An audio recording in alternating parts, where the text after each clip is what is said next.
आज हम सीखेंगे एक्सेल के बहुत उपयोगी फार्मूला। उनके बारे में हम डिटेल से बताएंगे, कुछ शॉर्टकट बताएंगे जिससे आप अपने एक्सेल का काम थोड़ा सा इजी वे से कर सके और आप अपना टाइम बचा सके। तो उसमें हम देख लेते हैं सबसे पहले फाइंड फार्मूला का सही उपयोग कैसे होता है। दोस्तों, तो फाइंड फार्मूला प्रयोग हम किसी भी वर्ड को ढूंढने के लिए करते हैं कि वह वर्ड किस प्लेस पर है। लेकिन इसका हमने एक शीट बनाई है, इसमें हम बताएंगे इसको एक नए तरीके से। जैसे आपने लिखा लखनऊ का पिन कोड है, हरदोई, कानपुर, इन सब सिटीज का पिन कोड है और आपको जानना है कि आपने सारी सिटी अगर लिख कर रखी है तो प्रत्येक सिटी कितने कैरेक्टर की है। कुछ ऐसा ट्रिक मिल जाए जिससे हमें पता चल जाए कि हम कितने कैरेक्टर का सिटी है। तो उसको जानने लेते हैं दोस्तों। इसके लिए हमें करना कुछ नहीं है, हमें फार्मूला लगाना है find double inverted comma colon, क्योंकि इसमें बीच में कोलन है तो हम सबसे पहले कोलन को फाइंड करेंगे। Colon double inverted comma close comma A2 means that Lucknow जो है कॉलम A रो 2 में है, तो A2 कॉमा 1 केवल हमको एक ढूंढना है इसलिए, और इंटर कर देंगे तो हम देखेंगे कि हमारा जो हाइफन है वो हाइफन 8 नंबर पर है। काउंट भी करके देख लेते हैं 1 2 3 4 5 6 7 एंड 8। लेकिन हमको सिटी जानना है कितने कैरेक्टर की है, तो उसके लिए दोस्तों एक आगे हम क्या कर देंगे -1 लिख दें, क्योंकि हाइफन को हटाना है, हाइफन का डिजिट हमें माइनस करना है तो 1 कर देंगे, इंटर कर देंगे तो देखेंगे लखनऊ 7 कैरेक्टर का है। इसके बाद यहाँ पे आके डबल क्लिक कर देंगे, आप जितने भी सिटी इंटर किए हैं वो सभी सिटी के कैरेक्टर आ जाएंगे। तो ये दोस्तों था फाइंड का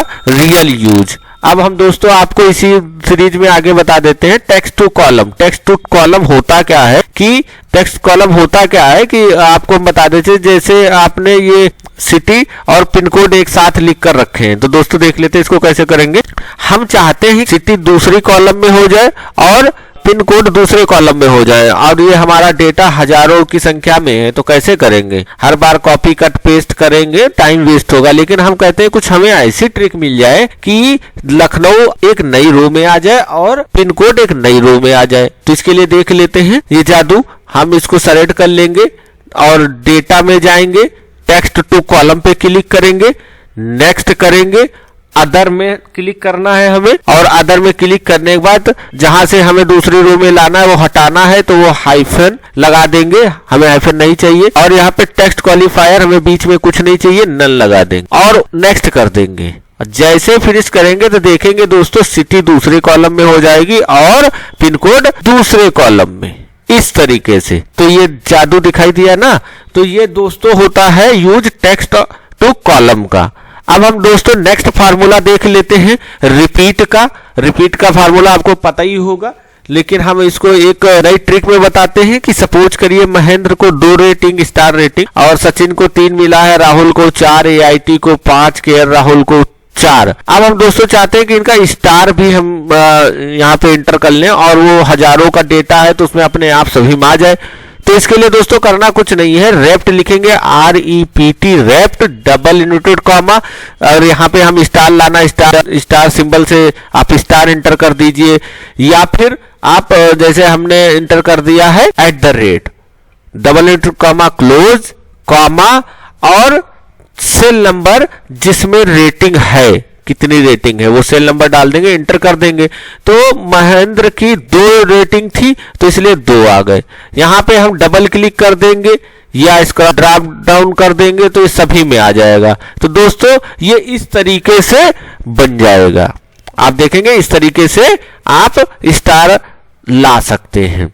तो यह यूज था रिपीट का। अब हम बात कर लेते हैं सब्स्टिट्यूट फार्मूला क्या होता है। किसी भी कैरेक्टर या नंबर में उस नंबर को रिप्लेस करके उसकी जगह पे कुछ दूसरा ले आना, यह होता है प्रयोग सब्स्टिट्यूट का। अब सब्स्टिट्यूट का सही प्रयोग बता देते हैं। जैसे सपोज करिए आपने नंबर इंसर्ट कर रखे हैं, उसमें स्लैश या हाइफन लगा के रखा है। कल को कोई कहता है नहीं भैया ये सब हटाओ, अच्छा नहीं लगता है, आपने तो बहुत सारा डेटा इंसर्ट कर रखा है 40-50 सीट, अब उसको करने में हमारा जो है पसीना निकल आएगा, है ना। तो रुमाल है ना, रखिए, ये परेशान न होइए, हम बता रहे हैं। आप क्या करेंगे उसके लिए सब्स्टिट्यूट लिखेंगे। जिस कॉलम में आपने नंबर इंसर्ट किया है, लिखा है, जिस कॉलम में आपने नंबर लिखा है उस कॉलम को सेलेक्ट करिए, कॉमा, डबल इनवर्टेड कॉमा, क्या हमें हटाना है, हाइफन, डबल इनवर्टेड कॉमा, फिर कॉमा और double inverted comma without space, double inverted comma, inter. मतलब हमें कुछ नहीं इंसर्ट करना है, हाइफन की जगह पे हाइफन हट जाए और कुछ इंसर्ट भी नहीं करना है, ऐसे लिख देंगे और इंटर कर देंगे। तो आप देखेंगे क्या कि हाइफन हट गया है और नंबर बचा है। या बीच में स्पेस लाना है तो दोस्तों ये डबल इनवर्टेड कॉमा और डबल इनवर्टेड कॉमा के बीच में स्पेस कर दीजिए। आप केवल एक बार स्पेस दबा दीजिए तो देखेंगे सभी नंबर में स्पेस आ जाएगा। या उनके बीच कोई दूसरा सिंबल लाना है तो आप दूसरे सिंबल को इंसर्ट कर दीजिए। मान लीजिए आपने स्टार लाना है तो स्टार लिख दीजिए, एंटर कर दीजिए, तो उन नंबर के बीच में स्टार आ जाएगा। तो दोस्तों आपने देखा सब्स्टिट्यूट का प्रयोग, आपको समझ में आया होगा। और दोस्तों अगर समझ में आ रहा है तो हमारी मेहनत को देखते हुए आप प्लीज लाइक और शेयर जरूर कर दें, और हाँ सब्सक्राइब करना तो नहीं भूल गए हैं। दोस्तों हम देख लेते हैं hide all row and column. ये क्या होता है कि दोस्तों हम चाहते हैं कि पूरा एक्सेल की सीट ना दिखाई दे, ना ऑप्शन, क्योंकि हमें केवल डेटा प्रीव्यू करना है, तो हम अपना डेटा करना चाहते हैं। तो इसके लिए हमने सारे रो एंड कॉलम्स को भी हाइड कर दिया, ऑप्शन भी हाइड हो गए। तो ये हमने कैसे किया, तो दोस्तों इस जादू को हम समझ लेते हैं कि कैसे हमने किया है। इसके लिए दोस्तों आपको करना कुछ नहीं है, आपको इसको अनहाइड करने के लिए क्या करेंगे, तो दोस्तों इसको करना क्या है, जैसे ये हमारा आ गया, इसके लिए हम क्या करेंगे, ये हम पूरी कॉलम सेलेक्ट करेंगे, कंट्रोल शिफ्ट और राइट एरो दबा देंगे, इससे सारे कॉलम सेलेक्ट हो जाएंगे। किसी कॉलम पे राइट क्लिक करेंगे और हाइड पे क्लिक कर देंगे। किस पे कर देंगे, हाइड पे। तो इस तरीके से दोस्तों कॉलम्स हाइड हो गए। इसी तरीके से एक रो सेलेक्ट करेंगे, कंट्रोल शिफ्ट डाउन एरो दबा देंगे तो सारे रो सेलेक्ट हो जाएंगे। किसी भी रो पर राइट क्लिक करके हाइड रो कर देंगे। इस तरीके से देखेंगे कि हमारा केवल डेटा ही डेटा अब दिख रहा है। अब हम चाहते हैं कि सारे ऑप्शन भी गायब हो जाएं, तो इसके लिए दोस्तों हमें कीबोर्ड में आल्ट दबा के छोड़ देना है, फिर वी दबाना है और फिर यू दबाना है। तो इस तरीके से आपका केवल डेटा ही सीट में शो होगा, ना ऑप्शन शो होंगे और ना ही कॉलम शो होंगे। इससे आप स्मूथली किसी को डेटा दिखा सकते हो। तो दोस्तों ये था हाइड रो एंड कॉलम्स। अब हम आपको बताएंगे कॉलम हाइड करना। अब हम दोस्तों आपको बताएंगे ट्रेस प्रेसिडेंट क्या होता है। ये ट्रेस प्रेसिडेंट समझ लेते हैं। जैसे आपने यहाँ पे नंबर लिख के रखा हुआ है, यहां पे नंबर लिख के रखा हुआ, यहां पे रखा हुआ, यहां पे रखा हुआ, यहां पे रखा हुआ। अब हम क्या करते हैं कि कहीं पर उन सभी का टोटल कर लेते हैं। सपोज करिए यहां पे इन सभी का टोटल कर लिया, A3 + A13 F14 G3 M15 सभी का यहाँ पे टोटल कर लिया। कल को हम इसको देखते हैं नंबर कहां से आए, हम भूल चुके हैं। तो ये चीज यूजफुल है कि हम अगर भूल चुके हैं, देखना है ये कहां से आया है, तो इसके लिए हम फार्मूला में जाएंगे, ट्रेस प्रेसिडेंट पे क्लिक कर देंगे। तो इससे आप दिखाई देगा कि ये किस सेल से मिलकर आंसर आया है। ये यहां से रिमूव कर देंगे। या कोई नंबर 1 दिख रहा है तो उसको हटाना है तो ये चेक कर लेंगे कहीं ये डिपेंड तो नहीं है किसी पे, तो ट्रेस डिपेंडेंट्स पे क्लिक कर देंगे तो आपको दिखाई देगा ये नंबर इसमें है। अगर हटाएंगे तो यहाँ इंपैक्ट पड़ेगा। आपने कहा चलो इसको डिलीट कर दो, तो 26 है, डिलीट कर दिया, 18 हुआ। आपने इसमें 10 लिख दिया तो वहां पे 28 हो गया। तो दोस्तों ये था trace president and trace dependent. अब हम बात कर लेते हैं कि कल को आपको गाड़ी की जरूरत पड़ती है, जमीन की जरूरत पड़ती है, बाइक लेना है, तो आप क्या करते हैं, उसको EMI पे लेना पसंद करते हैं। आज तो आप छोटे बड़ी सारी चीजें EMI पे लेते हैं। मोबाइल है, इवन हम छोटी छोटी चीजें भी EMI पे ले रहे हैं। तो कल को अगर हम बाइक खरीदने जाते हैं तो वहां पे अगर हमें कोई कुछ भी बता दे तो उसको हम कैसे कैलकुलेट करें कि ये बात जो हमें बताई गई है वह सत्य है या असत्य है। तो इसके लिए दोस्तों देख लेते हैं, उसका फार्मूला होता है PMT फार्मूला होता है। इसके लिए आपको करना कुछ नहीं है, देख लेंगे। जैसे हमने 10% के इंटरेस्ट रेट पर 1 लाख रुपए का लोन लिया और वह हम 10 महीने में चुका देंगे। कितने महीने में? 10 महीने में। तो हमें कितना रुपया देना पड़ेगा? कि हर महीने हमें कितना रुपया देना पड़ेगा जो हमारा लोन पेड हो जाए। तो इसके लिए हम क्या करेंगे, लिखेंगे पीएमटी और जितने परसेंट हमारे पे ब्याज लग रहा है, इंटरेस्ट रेट लग रहा है, वो जिस सेल में लिखा है वह सेल नंबर, जैसे 10% लग रहा है तो B2/12, 12 मतलब क्योंकि ये 10% ईयरली लग रहा है और हम मंथली निकालेंगे तो इसके लिए 12 से इसको डिवाइड कर देंगे, इस प्रकार से ये मंथली हो जाएगा। इसके बाद कॉमा, आप कितना मंथ में चुकाओगे, तो आप कितने मंथ में चुकाओगे वो सेल नंबर सेलेक्ट कर लेंगे, जैसे 10 मंथ तो B4 सेलेक्ट कर लिया, कॉमा माइनस कितना लोन ले रहे हो। अगर इसको प्लस करोगे तो रिजल्ट निगेटिव आएगा, इसलिए हम माइनस लगा देते हैं कि पॉजिटिव में रिजल्ट आए। आप 1 लाख रुपए का लोन ले रहे हो तो आपने डाला B3, इंटर कर दिया, तो दोस्तों 10,464 रुपए के साथ 4 पैसे और देने पड़ेंगे, मीन्स दैट 10,464 रुपए EMI पड़ेगी आपको 10 महीने और आपका लोन चुकता हो जाएगा। तो अब दोस्तों देख लेते हैं टोटल पेड कितना किया। टोटल पेड के लिए क्या किया हमने फार्मूला, जो हमारी EMI आई है उसको मल्टीप्लाई कर देंगे टाइम से, जैसे 10 मंथ है तो 10 से मल्टीप्लाई कर दो, या इसकी जगह पे ड्यूरेशन कितनी है उस सेल को सेलेक्ट कर लो और इंटर कर दो, तो 1,04,640 रुपए हमें देने पड़े। अब अगर हमको देखना है कि इसमें हमने ब्याज कितना दे डाला भाई, तो उसके लिए दोस्तों कुछ नहीं करना है, जितना लोन था उस सेल को सेलेक्ट कर लो जितना आपने लोन लिया था, ठीक है, जितना लोन लिया था और कितना आपने दिया है, इसके लिए कुछ नहीं करना है, बस कितना आपने दिया है टोटल पेड वो सेल सेलेक्ट कर लीजिए और कितना आपने माइनस कितना आपने लोन लिया था वो सेल सेलेक्ट करके इंटर कर देंगे, तो आप देखेंगे आपका ब्याज हो गया 4,640 रुपए। तो दोस्तों इस तरीके से हम पीएमटी